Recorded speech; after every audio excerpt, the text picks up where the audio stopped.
ভাগৱত যাত্ৰা উদ্বোধন কৰা পাক মুহূৰ্তত তেখেতক আমি এখন ফুলাম গামোচাৰে সম্বৰ্ধনা জনাবলৈ ওলাইছো। সম্বৰ্ধনা জনালে আমাৰ জিন্তি বটাই এয়া আমাৰ মাজত ভাগৱত যাত্ৰা উদ্বোধক উত্তম তালুকদাৰ গাঁৱৰে খুব চমুকৈ দুআষাৰ কৰাৰ বাবে আমি আহ্বান জনাইছো।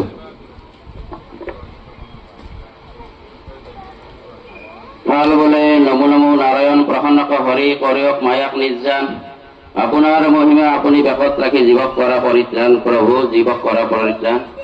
হে প্ৰভু কি দিব যাদৱৰাই কি দিব মাধৱৰাই ব্ৰহ্মাণ্ডৰ ভিতৰত যত বস্তু আছে সমস্ত তোমাৰ স্মৰণত থাকিলে পাৰি। হে প্ৰভু নাজানো তোমাৰ চৰণত আহ্বান কৰিব, নাজানো তোমাৰ চৰণত মিনতি কৰিব, তোমাৰ নাম গুণেৰে সন্তুষ্ট হৈ এই ভক্তগণৰ মনৰ বাঞ্ছা পূৰ্ণ কৰিব প্ৰভু। ভক্তগণৰ মনৰ বাঞ্ছা কৰিবা পূৰ্ণ কৰিবা প্ৰভু।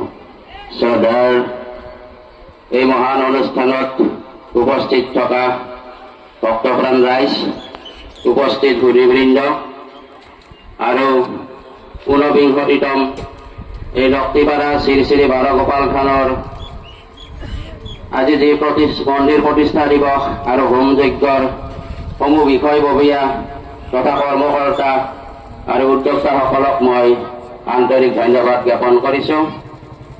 মই বিশেষকৈ আৰু আন্তৰিক ধন্যবাদ জ্ঞাপন কৰিম যে এই লক্ষ্মীপাৰা যি গাঁও বা এই অঞ্চলবাসী ৰাইজে যি আজি প্ৰচেষ্টা হাতত লৈছে, ইয়াত যি সনাতনী সভ্যতা সংস্কৃতিৰ যি আজি ধ্বজা যি প্ৰয়াস চেষ্টা চলাইছে নিঃসন্দেহে প্ৰশংসনীয়।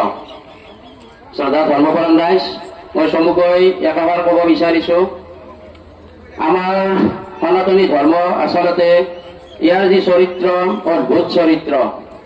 আমাৰ সনাতনী আমাৰ সাহিত্য সংস্কৃতি এই পৰম্পৰা ধৰি ৰাখে।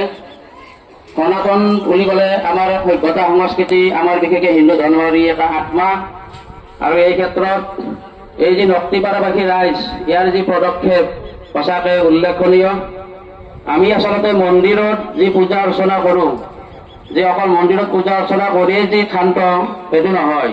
এই মন্দিৰৰ এই এটা অঞ্চলত এনেকুৱা এটা চেতনা জগায় যে ইয়াৰ সামাজিক আৰু নৈতিক আৰু আধ্যাত্মিক চিন্তা চৰ্চা ই জাগৃত কৰে।